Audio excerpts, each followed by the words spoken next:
penasihat hukum terdakwa. Surat dakwaan saja bisa memenuhi syarat untuk masuk. Ya, kalau kita sudah yakin dengan surat dakwaan yang kita buat. Jadi ada beberapa poin yang ada beberapa poin keberatan yang diajukan oleh penasihat hukum, di antaranya kewenangan mengadili karena ada fatwa dari Mahkamah Agung. Nanti akan kita tanggapi. Negeri Surabaya, kami nilai bahwa tidak memiliki kewenangan untuk memeriksa dan mengadili perkara. Harusnya yang memeriksa mengadili perkara ini adalah Pengadilan Negeri Jombang. Itu yang kalau sisanya adalah uraian di mana jaksa dalam merumuskan dakwaan itu tidak cermat, tidak jelas, jadi orang bingung. Kita bingung, terdakwa juga bingung gitu. Padahal standar membuat dakwaan itu harus cermat, jelas, uraian peristiwanya harus jelas. Nah itu dua poin penting yang kita sampaikan hari ini. Jadi tanggapannya dari pihak mobilisasi dari Agenda dilanjutkan besok di tanggal 1 untuk melihat respon dari penuntut umum terkait eksepsi kita.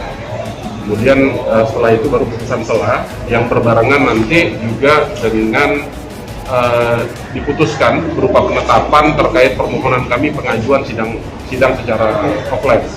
Nah ini kan jadi lucu gitu loh. Kalau ternyata dari Jombang dipindah ke Surabaya dalam posisi yang konon katanya tidak stabil secara keamanan di Jombang dipindah ke Surabaya, tapi di Surabaya ternyata masih dibuat juga secara online. Jadi agak aneh gitu loh. Dan mudah-mudahan hakim memiliki kejernihan berpikir untuk menilai bahwa perkara ini harus digali secara terang-benderang, harus digali secara lebih mendalam, periksa mengenai perkara ini. Kami menilai yang dikenakan pemeriksaan perkara adalah Pengadilan Negeri Jombang.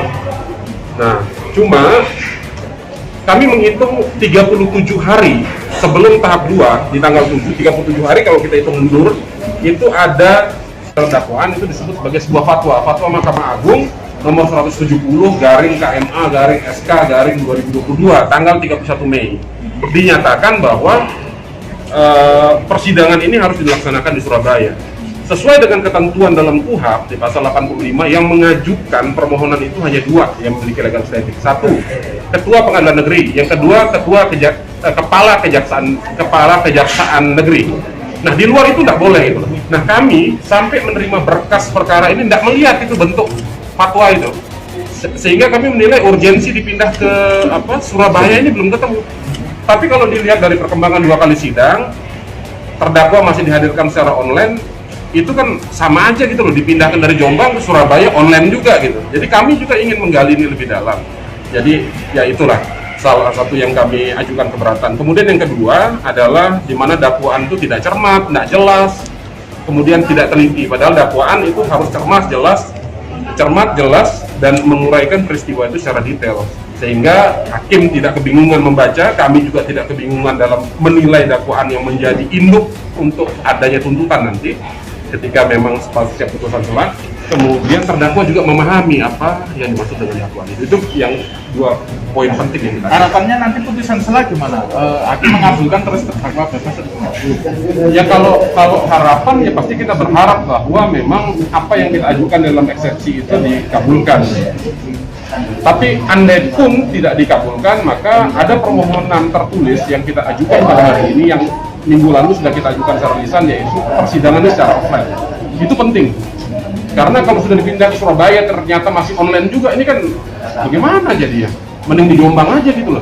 Ya. Kalau misal nanti putusan selah dikabulkan, gimana Pak? Terdakwa bebas dari hukum atau gimana Pak? Nah, kita belum bisa jawab karena masih kita melihat. alasan kembali sejauh ini yang terkonfirmasi karena alasan apa? Kalau dari jaksa umum ngomongnya minggu lalu, alasannya satu, ada alasan COVID gitu. Karena kalau kita ngelihat dengan alasan karena COVID tadi, coba kita ngelihatnya jangan hanya di Jawa Timur, kita bandingkan dengan daerah lain. Apakah sidang perkara pidana maupun perkara pidana khusus terjadi secara offline? Untuk menggali ini lebih itu harus offline. Apalagi sidangnya tertutup, jadi tidak perlu ada kekhawatiran kalau bus begini datang ke sini ada gonjangannya, tidak perlu. Kalau memang ada kekhawatiran kayak begitu, mending di Jombang dan online dari Jombang, nggak apa-apa. Ini udah sampai Surabaya, masih online juga kan, jadi tanda tanya besar gitu. Dakwaan yang kurang cermat misalnya beberapa poin Ada uraian terkait masalah peristiwa, di mana peristiwanya itu loncat-loncat. Ada peristiwa di tanggal 7 dia jelaskan dalam dakwaan itu jam 10, kemudian dia loncat ke jam 11. Dia cerita dari jam 11 tuh bus beki itu memberikan pengarahan selama 4 jam. Tapi uraian peristiwa 4 jam itu hilang gitu. Dia loncat peristiwa 10 hari kemudian di 4 jam, di jam 23.30 tengah malam. Dan ada, kalau dilihat dari logika itu, maka ada wawancara di setengah 3 siang. Nah, jadi kayak kita dalam memahami dakwaan itu agak bingungan jadinya, karena tidak cermat, tidak jelas dan tidak detail dalam